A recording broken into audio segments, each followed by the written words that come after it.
السلام علیکم ورحمۃ اللہ وبرکاتہ۔ الحمدللہ کفا وسلام علی عبادہ الذین اصطفى، اما بعد، اعوذ باللہ من الشیطان الرجیم، بسم اللہ الرحمن الرحیم۔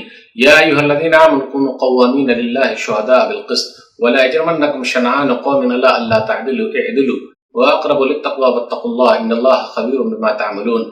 ناظرین کرام، میں نے سورہ مائدہ سورہ نمبر 5 کی آیت نمبر 8 آپ لوگوں کے سامنے پڑھی ہے۔ اس مناسبت سے ایک بہت ہاٹ ٹاپک لے کر میں آپ لوگوں کے سامنے حاضر ہوا ہوں، وہ ہے یزید بن معاویہ انصاف کی عدالت میں۔ یاد رکھیے گا، محرم کے مہینے سے لعن و طعن جس پر کیا جاتا ہے اس میں سے ایک یزید بن معاویہ بھی ہے۔ یاد رکھیے گا، محرم کے مہینے میں نبی صلی اللہ علیہ وسلم سے ہمیں اور آپ کو جو ملا ہے وہ ہے روزہ رکھنا۔ پچھلے 1 سال کے گناہ معاف ہو جاتے ہیں۔ محرم کے مہینے میں واقعہ کربلا 61 ہجری میں پیش آیا، اور نبی صلی اللہ علیہ وسلم کی دنیا سے چلے جانے کے 50 سال کے بعد یہ واقعہ پیش آیا ہے۔ اس واقعہ کا تعلق نبی صلی اللہ علیہ وسلم کے نواسے سے ہے۔ حسین رضی اللہ تعالیٰ عنہ اپنے 72 صحابہ کرام کے ساتھ کربلا کے میدان میں شہید ہو گئے۔ واقعہ کربلا کا موضوع ایک ایسا موضوع ہے کہ اس کا ذکر قرآن میں تو نہیں ہے، حدیث میں نہیں ہے، لیکن بڑا حساس موضوع ہے۔ حق بات سمجھنا، حق بات کا اظہار کرنا گویا کہ تلوار کی دھار پر چلنا ہے۔ واقعہ کربلا سے کسی کا کچھ ہو کہ نہ ہو، لیکن شیعیت کو اپنی دکان چمکانے کا اچھا موقع مل گیا ہے۔ ہم اہل سنت والجماعت کی نادانی کہیے کہ ہم بھی ویسے ہو گئے کہ تحقیق نہیں کرتے۔ شین کا اثر سین پر ہو گیا ہے۔ ان لوگوں کے یہاں ہے عقیدہ معصومیت، ان کے جو 12 امام ہیں ان کو وہ لوگ معصوم عن الخطا کہتے ہیں۔ ہم اہل سنت والجماعت صرف نبی صلی اللہ علیہ وسلم کو معصوم عن الخطا، غلطیوں سے پاک مانتے ہیں، بقیہ کسی کو بھی نہیں مانتے۔ کسی بھی مسئلے کے لیے ضروری ہے کہ ہم اور آپ انصاف سے کام لیں، جانبداری نہ دکھائیں۔ ہمیں اور آپ کو حسین رضی اللہ تعالیٰ عنہ سے محبت ہے، علی رضی اللہ تعالیٰ عنہ سے محبت ہے، معاویہ رضی اللہ تعالیٰ عنہ سے محبت ہے، تمام صحابہ کرام سے محبت ہے، تمام مومن سے محبت ہے۔ اہل سنت والجماعت کا موقف یہ ہے کہ مسئلے کی تحقیق کی جائے۔ ایک اہم بات یہ ہے، اگر ہم اور آپ واقعہ کربلا کے تعلق سے سننا چاہتے ہیں تو ذہن کو کھولنا پڑے گا۔ تاریخی روایات بیان کرنے والے اکثر شیعہ تھے جو محدثین کے نزدیک بالاتفاق ضعیف ہے۔ نمبر 1، واقدی متروک مع سعت علمی، وسیع علم رکھنے کے باوجود بھی ان کی بات قابل اعتبار نہیں۔ لسان المیزان حافظ ابن حجر رحمۃ اللہ علیہ کی کتاب ہے، ترجمہ نمبر 5881۔ دوسرے راوی ابو مخنف لوط بن یحییٰ، شیعی محترق ضعیف لیس بثقہ، کٹر قسم کا شیعہ ہے، ضعیف ہے، قابل اعتماد نہیں ہے۔ لسان المیزان حافظ ابن حجر رحمۃ اللہ علیہ کی کتاب ہے، ترجمہ نمبر 6832۔ حافظ ابن کثیر رحمۃ اللہ علیہ نے بیان فرمایا، البدایہ والنہایہ جلد نمبر 8 صفحہ نمبر 599، وَأَكْثَرُهُ مِنْ رِوَایَةِ أَبِي مِخْنَف لوط بن یحییٰ وَقَدْ كَانَ شِیعِیًّا وَهُوَ ضَعِیفُ الْحَدِیث عِنْدَ الْأَئِمَّةِ۔ یہ واقعہ کربلا کے اکثر روایات ابو مخنف لوط بن یحییٰ سے مروی ہے، وہ شیعہ تھا اور محدثین کے نزدیک بالاتفاق ضعیف ہے۔ پھر اسی طریقے سے ایک راوی ہے نمبر 3 ابو معشر نجح بن عبد الرحمن، ضعیف، تقریب التہذیب ترجمہ نمبر 7126۔ اسی طرح ہے ایک راوی اور ہشام بن محمد بن صاحب کلبی، متروک رافضی لیس بثقہ، لسان المیزان جلد نمبر 6 صفحہ نمبر 258، ترجمہ نمبر 9005۔ پھر اسی طریقے سے محمد بن ہشام کان رافضیا، لسان المیزان ترجمہ نمبر 8218۔ میں نے یہ راویوں کا ذکر اس لیے کیا کیونکہ کربلا کا واقعہ بیان کرنے میں، غلط روایات بیان کرنے میں ان لوگوں کا ہاتھ ہے۔ تو کوئی بھی روایت آئے تو ذرا چیک کر لیے کہیں یہ لوگ تو نہیں ہیں۔ تاریخ نگاری میں کیا ہوا، تاریخ لکھتے وقت کہ بہت ساری چیز اہل سنت والجماعت کی کتاب میں بھی آ گئی ہے، تو لوگ کہتے ہیں ارے دیکھیے البدایہ والنہایہ میں ہے، ابن عبد البر نے اپنی کتاب میں ذکر کیا ہے، ابن سعد نے ذکر کیا ہے، پھر ابن خلدون نے ذکر کیا۔ ارے ذکر کیا ہے لیکن تحقیق تھوڑا نہ کی ہے۔ کہیں کہیں ایسا بھی ہوا کہ ان لوگوں نے کہہ بھی دیا کہ یہ روایت ضعیف ہے، تو آپ ضعیف روایت کو لے لیتے ہو اور صحیح روایت اس کو لیتے ہی نہیں ہو۔ تو قرآن و حدیث ہمارے لیے معیار ہے، تاریخی واقعات ہمارے لیے معیار نہیں ہے۔ تاریخی واقعات میں اگر کوئی بھی چیز ملے گی تو اسے ہمیں اور آپ کو قرآن و حدیث کے پیمانے پر تولنا پڑے گا۔ یاد رکھیے گا، کسی کو برا بھلا کہنے سے ہماری زبان خراب ہوگی اور سامنے والے کی نیکی میں اضافہ ہو جائے گا۔ کچھ لوگ کس طریقے سے بیوقوف بناتے ہیں، سورہ اسراء سورہ نمبر 17 آیت نمبر 82، وَلَا يَزِيدُ الظَّالِمِينَ إِلَّا خَسَارًا، کہ اللہ تعالیٰ ظالموں کو خسارے میں زیادہ کرے گا۔ تو یہاں یزید کا لفظ آیا ہے اور اس کے بعد ظالمین ہے، اس کے بعد خسارہ، گھاٹا ہے۔ تو کچھ لوگ بیوقوف بناتے ہیں، دیکھو قرآن میں ذکر ہے، نعوذ باللہ، یہ صحیح نہیں ہے۔ کسی شاعر نے یہ بھی کہا، قتل حسین اصل میں مرگ یزید ہے، اسلام زندہ ہوتا ہے ہر کربلا کے بعد۔ تو یہ بھی شعر صحیح نہیں ہے۔ غالباً مولانا محمد علی جوہر نے کہا ہے، بھائی یہ کیسے صحیح ہو سکتا ہے؟ کربلا کے واقعات کے بعد تو اور زیادہ مسئلہ گڑبڑ ہو گیا۔ کربلا کا واقعہ یاد رکھیے گا، نہ قرآن میں ہے نہ حدیث میں ہے۔ کربلا کا واقعہ جو ہے تاریخ میں ہے، یاد رکھیے گا۔ مسلمانوں میں اور بھی جو جنگیں ہوئی ہے اس کے اندر بھی غور کیجیے، 72 لوگ شہید ہوئے، ہم اور آپ اسے یاد رکھتے ہیں، لیکن جنگ جمل میں 13,000 شہید ہوئے، کیا ہمیں یاد ہے؟ جنگ صفین میں 70,000 شہید ہوئے، کیا ہمیں یاد ہے؟ تو یہ سب بھی تو یاد کرنے کی ضرورت ہے۔ یاد رکھیے گا، ہم اور آپ کسی کو فاجر اور فاسق نہ کہیں۔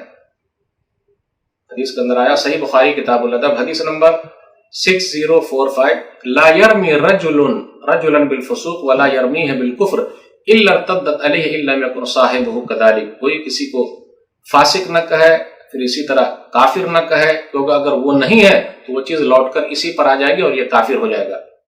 یزید بن معاویہ کا تعارف آپ کے سامنے پیش کرنا چاہتا ہوں۔ یزید بن معاویہ بن ابی سفیان ایک مشہور و معروف صحابی امیر معاویہ رضی اللہ تعالیٰ عنہ کے بیٹے ہیں۔ تاریخ پیدائش 25 ہجری، تاریخ وفات 64 ہجری۔ آپ تیسرے طبقے کے تابعی ہیں۔ یزید بن معاویہ رحمۃ اللہ علیہ تیسرے طبقے کے تابعی ہیں۔ کہاں لکھا ہوا ہے؟ حافظ ابن حجر رحمۃ اللہ علیہ کی کتاب میں لکھا ہوا ہے۔ تو کیا حافظ ابن حجر رحمۃ اللہ علیہ یزیدی ہو گئے؟ تقریب التہذیب جلد نمبر 2 ترجمہ نمبر 7805، آپ وہاں جا کے دیکھ لیجئے۔ یزید بن معاویہ چھٹے خلیفہ ہیں رحمۃ اللہ علیہ، معمولی آدمی نہیں ہے۔ فتح الباری شرح صحیح البخاری جلد نمبر 13 صفحہ نمبر 263 264 پہ ہے۔ یزید بن معاویہ کی ماں ام میسون ایک عبادت گزار عورت تھی۔ یزید کے دادا ابو سفیان صحابی رسول ہیں، ان کی دادی ہند بن عتبہ صحابیہ ہیں۔ یزید کی پھوپھی ام حبیبہ ام المؤمنین رضی اللہ تعالیٰ عنہ نبی صلی اللہ علیہ وسلم کی بیوی ہیں۔ گویا کہ یزید بن معاویہ کی پرورش اسلامی طور طریقے پر ہوئی ہے۔ معاویہ رضی اللہ تعالیٰ عنہ نے 60 ہجری میں اپنا ولی عہد ان کو منتخب کیا تھا۔ یاد رکھیے گا، یزید بن معاویہ کی خلافت کو کچھ صحابہ کو چھوڑ کر تمام مسلمانوں نے قبول کر لیا تھا، اور آپ کو معلوم ہے یزید بن معاویہ اس غزوے کے کمانڈر تھے، امیر تھے، جس میں میزبان رسول ابو ایوب انصاری رضی اللہ تعالیٰ عنہ کا انتقال ہوا ہے۔ قسطنطنیہ کی لڑائی کمانڈر وہ ہیں۔ تو ابو ایوب انصاری رضی اللہ تعالیٰ عنہ ایک شرابی، کبابی، جواری کی کمانڈرنگ میں جنگ لڑنے جائیں گے، کچھ عقل کی بات ہے کیا؟ سمجھ میں آ رہی بات؟ مسند احمد جلد نمبر 5 صفحہ نمبر 416 پر یہ روایت آئی ہے، حدیث نمبر 23630 ان یزید بن معاویہ کان امیرا علی الجیش الذی غزا فیہ ابو ایوب، یزید بن معاویہ اس فوج کے کمانڈر تھے جس میں ابو ایوب انصاری صحابی رسول نے غزوہ کیا ہے، اس میں موجود تھے۔ تو کیا شرابی، کبابی، جواری کمانڈر بنا لیں گے ایک صحابی؟ اللہ اکبر، ہمارے اور آپ کی عقل کہاں چلی گئی؟ میں طرفداری کی بات نہیں کرتا، حق بات سمجھنا، حق بات بیان کرنا بہت ضروری ہے۔ عاصم مکہ کے ایک آدمی کے حوالے سے بیان کرتے کہ یزید بن معاویہ رضی اللہ تعالیٰ عنہ اس غزوے کے امیر تھے جس میں ابو ایوب انصاری رضی اللہ تعالیٰ عنہ نے ساتھ میں غزوہ کیا۔ جب ان کی موت کا وقت قریب آیا تو یزید سے ابو ایوب نے کہا، انصاری رضی اللہ تعالیٰ عنہ، کہ اگر میرا انتقال ہو جائے تو میری طرف سے لوگوں کو سلام سنانا اور ان کو خبر دینا، میں نے رسول اللہ صلی اللہ علیہ وسلم سنا ہے، آپ صلی اللہ علیہ وسلم نے فرمایا جو اس حالت میں مرے کہ اللہ کے ساتھ کسی کو شریک نہیں ٹھہرایا تو اللہ اس کو جنت میں داخل کرے گا۔ لوگوں کو چاہیے کہ مجھے لے چلیں اور روم میں زمین میں دور لے جا کر دفن کر دیں۔ ابو ایوب انصاری رضی اللہ تعالیٰ عنہ کا انتقال ہوا تو لوگوں نے گفتگو کی اور ان کے جنازے کو لے کر چلے۔ مسند احمد کی روایت میں بیان کر رہا ہوں۔ اس حدیث پر غور کریں، میزبان رسول ابو ایوب انصاری رضی اللہ تعالیٰ عنہ یزید کی کمانڈری میں جنگ لڑنے جاتے ہیں۔ تو کیا ان روایتوں پر غور کرنے کی ضرورت نہیں ہے؟ ایک چیز اور لوگ بیان کرتے ہیں کہ یزید نام پلید ہے، کہیں نام نہیں ملتا۔ میں ان بھائیوں کو دعوت دینا چاہتا ہوں، آئیے آپ ذرا اہل سنت والجماعت کی کتاب اٹھا کر دیکھیے، یزید نام کے کئی حدیث بیان کرنے والے راوی گزرے ہیں۔ آپ دیکھ لیجئے حافظ ابن حجر رحمۃ اللہ علیہ کی کتاب تہذیب التہذیب حرف یا میں یزید بن سنان بن یزید بصری ملیں گے آپ کو، تہذیب التہذیب ترجمہ نمبر 8047۔ کیا پتا چلا؟ یزید بن سنان تہذیب التہذیب ترجمہ نمبر 8047۔ پھر اسی طرح یزید بن عبد رب زبیدی تہذیب التہذیب ترجمہ نمبر 8066۔ تو ان لوگوں نے، محدثین نے کیسے کیا؟ نام رکھا یزید، تو ان محدثین کو یزیدی کہیں گے؟ نعوذ باللہ۔ ان کے ماں باپ کیا یزیدی تھے؟ ان کو حسین رضی اللہ تعالیٰ عنہ سے محبت نہیں تھی؟ کیا پیمانہ ہے ہمارا؟ ہم اور آپ کیا سوچ رہے ہیں؟ یزید بن معاویہ قسطنطنیہ پر حملہ کرنے والی خوش نصیب فوج کے کمانڈر تھے۔ صحیح بخاری کتاب الجہاد والسیر حدیث نمبر 2924۔ اول جیش من امتی یغزون مدینہ قیصر مغفور لہم، میری امت کا پہلا لشکر جو قسطنطنیہ پر حملہ کرے گا سب کے سب معاف کر دیے جائیں گے۔ حافظ ابن حجر رحمۃ اللہ علیہ بیان فرماتے ہیں فتح الباری میں، اسی حدیث کی شرح میں 2924 نمبر کی حدیث میں، فیہ منقبۃ لولدہ یزید لأنہ اول من غزا مدینہ قیصر، اس حدیث میں معاویہ کے بیٹے یزید کی فضیلت ہے کہ وہ پہلے شخص ہیں جن کی کمانڈری میں قسطنطنیہ کا غزوہ ہوا۔ تو کیا اس روایت پر غور کرنے کی ضرورت نہیں ہے؟ کیا حافظ ابن حجر رحمۃ اللہ علیہ یزیدی ہو گئے؟ ان کو حسین رضی اللہ تعالیٰ عنہ سے محبت نہیں تھی؟ 852 ہجری میں ان کا انتقال ہوا حافظ ابن حجر رحمۃ اللہ علیہ کا، ابھی ہم اور آپ 1442 ہجری میں چل رہے ہیں۔ صحابی رسول محمود بن ربی رضی اللہ عنہ کی گواہی ہے کہ یزید بن معاویہ اس خوش نصیب لشکر کے کمانڈر تھے جس کے ایک سپاہی میزبان رسول ابو ایوب انصاری رضی اللہ تعالیٰ عنہ، صحیح بخاری کتاب التہجد حدیث نمبر 1186۔ محمود بن ربی بیان فرماتے ہیں، اس کے اندر یہ جملہ ہے وَيَزِيدُ بْنُ مُعَاوِيَةَ عَلَيْهِمْ بِأَرْضِ الروم، پورا نام لکھ کے آیا۔ کیا گالی دیں گے؟ اللہ خوش ہو جائیں گے؟ قیامت کے دن نبی صلی اللہ علیہ وسلم خوش ہوں گے؟ خود حسین رضی اللہ تعالیٰ عنہ خوش ہوں گے؟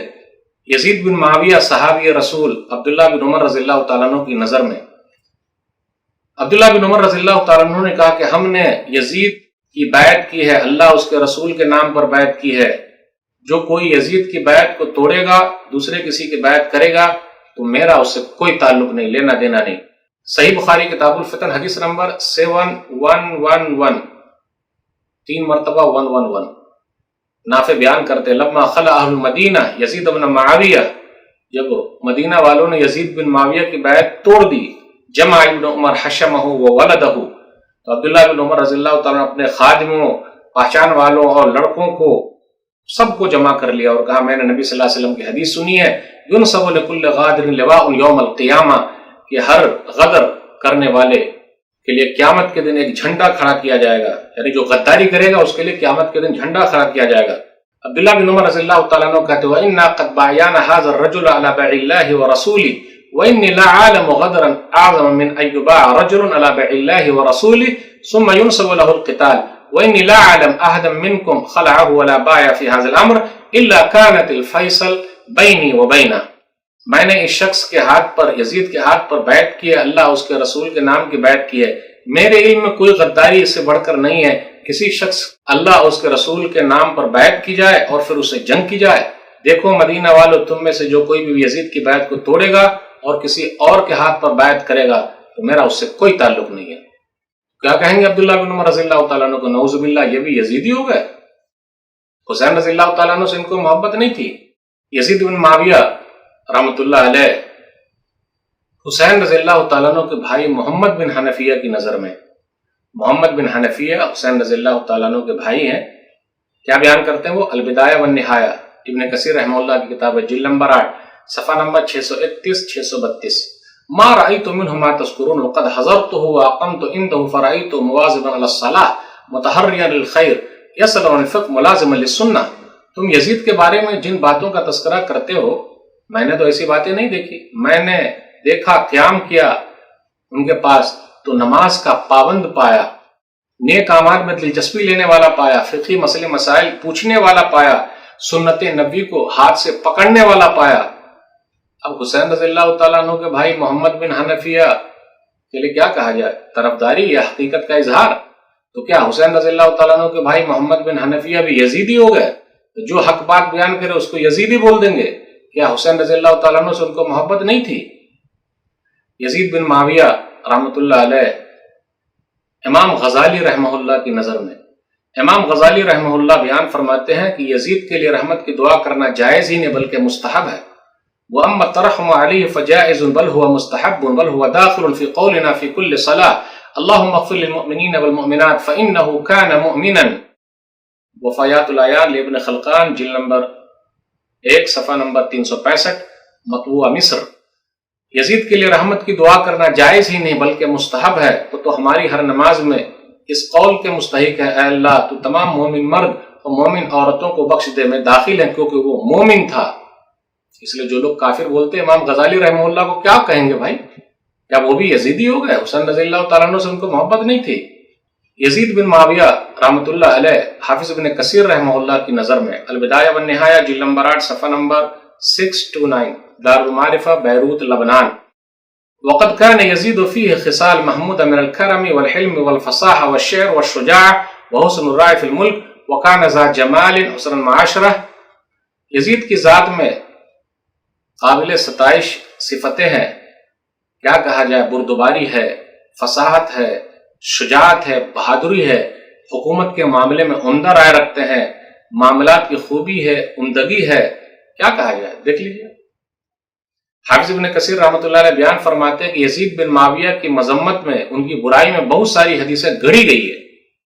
البدایہ والنہایہ لابن کثیر جلد نمبر 8 صفحہ نمبر 630۔ وقد اورد ابن عساکر احادیث فی ذم یزید بن معاویہ كلها موضوعہ لا يصح شیء منها واجود ما ذکرنا على ضعف اسانیدہ وانقطاع بعضہ واللہ عالم۔ ابن عساکر نے یزید بن معاویہ کی مذمت میں حدیثیں بیان کی، تمام حدیثیں گڑھی ہوئی ہے، ان میں سے کوئی بھی حدیث صحیح نہیں ہے، بعض حدیثوں کی سند ضعیف ہے اور بعض کی سند میں انقطاع یعنی کٹ ہے، صحیح نہیں ہے، اللہ ہی بہتر جانتا ہے۔ یزید بن معاویہ علامہ ابن تیمیہ رحمہ اللہ کی نظر میں منہاج السنہ النبویہ لابن تیمیہ جلد نمبر 8 صفحہ نمبر 141 وہ کہتے بل هو خلیفۃ من بنی امیہ والحسین رضی اللہ عنہ ولعن قاتلہ قتل مظلوما شہیدا فی خلافتہ بسبب خلافه لكنه هو لم يأمر بقتله ولم يظهر الرضا به ولا انتصر ممن قتله۔ غور سے سنیے گا علامہ ابن تیمیہ رحمہ اللہ کیا کہتے ہیں، بلکہ یزید حقیقت میں ایک مسلمان فرمانروا اور بادشاہانہ خلافت والے خلفاء میں سے ایک خلیفہ تھا، اور حسین رضی اللہ تعالیٰ عنہ کے قاتل پر اللہ کی لعنت ہو۔ ہم بھی حسین رضی اللہ تعالیٰ عنہ کے قاتل پر اللہ کی لعنت کرتے ہیں، اللہ کی لعنت برسے۔ یزید کی خلافت میں مظلوم شہید کیے گئے، لیکن یزید نے ان کے قتل کا حکم نہیں دیا اور نہ ہی رضامندی کا اظہار کیا، اور نہ ہی جس نے قتل کیا ان کی مدد کی۔ اے اللہ، جس نے بھی حسین رضی اللہ تعالیٰ عنہ کو قتل کیا ہے، اللہ تو لعنت برسا، تمام مومنوں کی لعنت ہے اس کے اوپر۔ یزید بن معاویہ مولانا رشید احمد گنگوہی رحمہ اللہ کی نظر میں یزید مومن تھا، قتل وغیرہ کے سبب وہ فاسق ہوا، اسے کافر کہنا جائز نہیں، لہذا اس کے لیے اللہ کی رحمت کی رضا و رحمت کی دعا جائز و درست ہے۔ فتاوی رشیدیہ۔ میرے بھائیو، تو یزید بن معاویہ کے تعلق سے یہ چند باتیں میں نے آپ کے سامنے رکھی، اب یہ چیز ہے وہ آپ کے سامنے ہے۔ شین کا اثر اگر سین پر آ جائے تو زبان سے گالی نکلے، اور اگر اثر نہ ہو تو ان لوگوں کو کیا کہیں گے ذرا دیکھ لیجیے۔ اللہ سے دعا ہے کہ اللہ تعالی ہم لوگوں کو کسی بھی مسئلے میں صحیح سمجھ عطا فرمائے، کتاب و سنت پر چلنے کی توفیق دے، بدعت و خرافات سے دور رکھے، آمین۔ ربنا اغفر لنا ولاخواننا الذين سبقونا بالایمان ولا تجعل في قلوبنا غلا للذين آمنوا ربنا انك رؤوف رحيم۔ والسلام علیکم ورحمۃ اللہ وبرکاتہ۔